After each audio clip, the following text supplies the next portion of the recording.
নমস্কার, আমি অয়ন। একই কাণ্ড, পুরনো সব বড় বড় অভিযোগের, পুরনো সব বড় বড় অপরাধের বিচার পাবেন এ রাজ্যের মানুষ।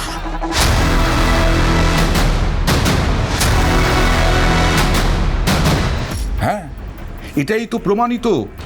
2019 সালে ভয়াবহ ঘটনা ঘটেছিল, তার এবার তদন্ত শুরু হচ্ছে 7 বছর পর মুখ্যমন্ত্রী শুভেন্দু অধিকারীর নির্দেশে।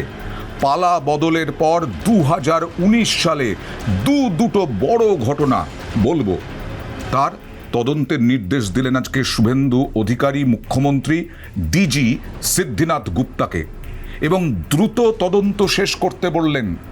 দুটো বড় বড় কি অভিযোগ আপনাদের মনে করিয়ে দিই।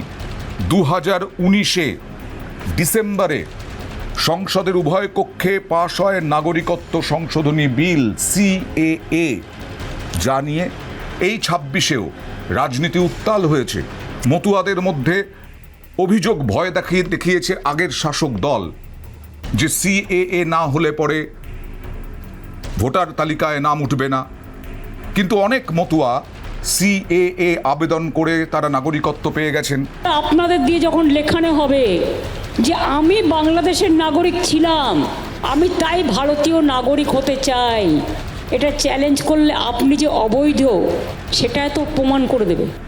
2019 ডিসেম্বরে সংসদের উভয় কক্ষে পাস হয় নাগরিকত্ব সংশোধনী বিল, এবং তারপর রাষ্ট্রপতির অনুমোদনে তা আইনেও পরিণত হয়। ওই সময়ে দেশব্যাপী বিক্ষোভ দানা বেঁধেছিল CAA-র বিরুদ্ধে, কিন্তু সব থেকে বেশি এ রাজ্যে আগুন জ্বলেছিল, এবং সেটা অভিযোগ বারবার উঠে এসেছে যে আগের প্রাক্তন যে শাসক দল, সেই শাসক দলের উস্কানি ছিল পুরো মাত্রায়। বারবার অভিযোগ উঠে এসেছে, না হলে এরকম ঘটনা ঘটতে পারে না। এই CAA বিরোধী আন্দোলনকে ঢাল করে সরকারি সম্পত্তি ধ্বংসের অভিযোগ উঠেছিল। আপনাদের আরও একবার মনে করিয়ে দিই, ছবি দেখিয়ে।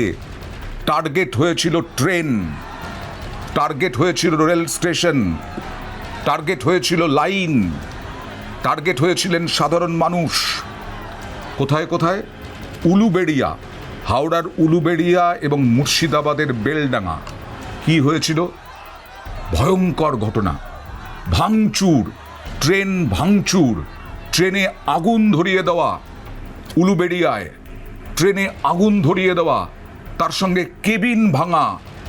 বেলডাঙ্গায় কি হয়েছিল? ঠিক বহরমপুরের 2টো স্টেশন আগে বা 3টে স্টেশন আগে বেলডাঙ্গাতে ট্রেনে আগুন ধরিয়ে দেওয়া, ট্রেনে ভাঙচুর, সমস্ত কিছু হয়েছে। রেল বিল্ডিংয়ে দাউ দাউ করে আগুন জ্বলছে। পুলিশ, তখন শাসক দলের পুলিশ চোখ বন্ধ করে বসেছিল, কারণ সংখ্যালঘু ভোট সেটা বড় বালাই। সংখ্যালঘু ভোটের ওপরেই তৃণমূল নির্ভর করত সব থেকে বেশি, তাই সংখ্যালঘুদের বিরুদ্ধে কিছু বলা যাবে না, সংখ্যালঘুদের বিরুদ্ধে অ্যাকশন নেওয়া যাবে না। এটাই তো ছিল আগের শাসক দলের নীতি, এবং সেই নীতি মেনেই রেলের সম্পত্তি, আমার সম্পত্তি, আপনার সম্পত্তি, জাতীয় সম্পত্তি, দেশের সম্পত্তি, রাজ্যের সম্পত্তি আকছাড় ভেঙে চুরমার করে দেওয়া হয়েছিল, আগুন দিয়ে পুড়িয়ে দেওয়া হয়েছিল।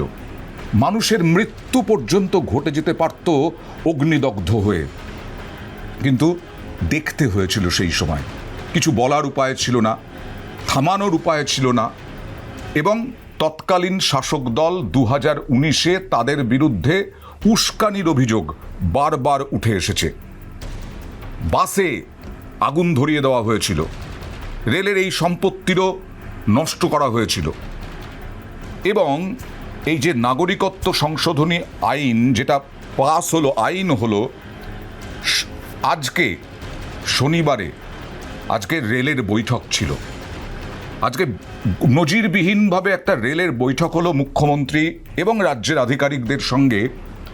যেখানে নজিরবিহীন কেন বলা হচ্ছে? রেল বোর্ডের চেয়ারম্যান পুরো রেল বোর্ডকে নিয়ে চলে এলেন এখানে। 1 লক্ষ কোটি টাকা আমাদের রাজ্যে রেলের কাজের জন্য রাখা আছে।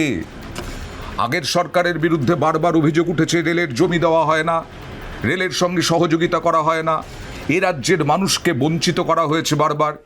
এই অভিযোগ আজকের নয়, বহুদিন আগে থেকেই। কিন্তু কেউ কিছু বলতে পারবেন না, কেউ প্রতিবাদ করতে পারবেন না। পালাবদলের পরে এবার সেই 2019 সালের ঘটনার মুখ্যমন্ত্রী শুভেন্দু অধিকারী তদন্তের নির্দেশ দিলেন। আর কি বললেন? এই সংক্রান্ত অভিযোগ 2019-এ যে ঘটনা ঘটেছিল, সেই ঘটনার পরে যেভাবে আগুন ধরানো হয়েছিল, রেলের সম্পত্তি ভাঙা হয়েছিল, রেলে আগুন ধরিয়ে দেওয়া হয়েছিল, ভাঙচুর করা হয়েছিল, একটি বিশেষ সেল গঠনেরও নির্দেশ দিয়েছেন।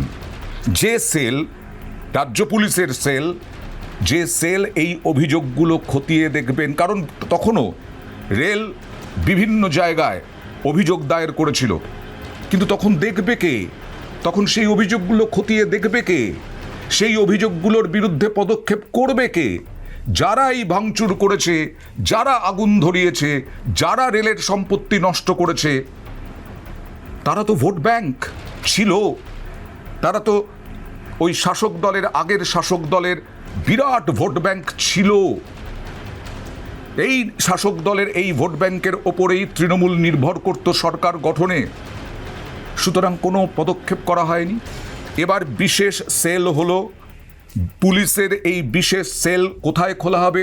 মুখ্যমন্ত্রী শুভেন্দু অধিকারী যেখান থেকে আগের মুখ্যমন্ত্রীকে ফের হারিয়েছেন, সেই ভবানীপুরে। সেই ভবানীপুরে একটি বিশেষ সেল খোলা হবে। পুরনো অভিযোগগুলোর প্রেক্ষিতে তদন্ত করে নতুন করে ফাইল তৈরি হবে। অর্থাৎ ফাইল খুলছে, নতুন করে ফাইল খুলছে। পালাবদলের পর নতুন করে ফাইল খোলা হবে। সেই বিজেপির প্রতিশ্রুতি, দুর্নীতি হোক, ভাঙচুর হোক, সম্পত্তি ধ্বংস হোক সরকারি, সব নতুন করে ফাইল খোলা হবে। কারো বিরুদ্ধে অভিযোগ প্রমাণিত হলে ক্ষতিপূরণ আদায় করা হবে।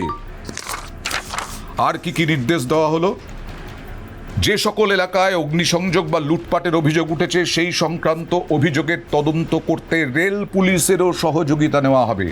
পূর্ণ মাত্রায় সহযোগিতা করবে রেল পুলিশ। কারণ এইভাবে একের পর এক রেল স্টেশন, ট্রেন, রেল ভবন, রেল বিল্ডিং ভাঙচুর করা হয়েছিল, লেলিহান শিখা ছড়িয়ে দেওয়া হয়েছিল আগুনের। আর কিভাবে হবে? প্রশাসনিক সূত্রে জানা যাচ্ছে, মুর্শিদাবাদ এবং হাওড়ার উলুবেড়িয়ায় সম্পত্তি নষ্টের অভিযোগ উঠেছিল বেশ কয়েকটি। লুটের ঘটনাও ঘটেছিল ওই সমস্ত স্টেশনে। এখানেই থেমে নেই, ক্ষতিপূরণ আদায় করা হবে, ঘটি বাটি বেচতে হবে। যাদের বিরুদ্ধে অভিযোগ দায়ের হয়েছে তাদেরকে শনাক্ত করা হবে এবং ঘটি বাটি বেচতে হবে।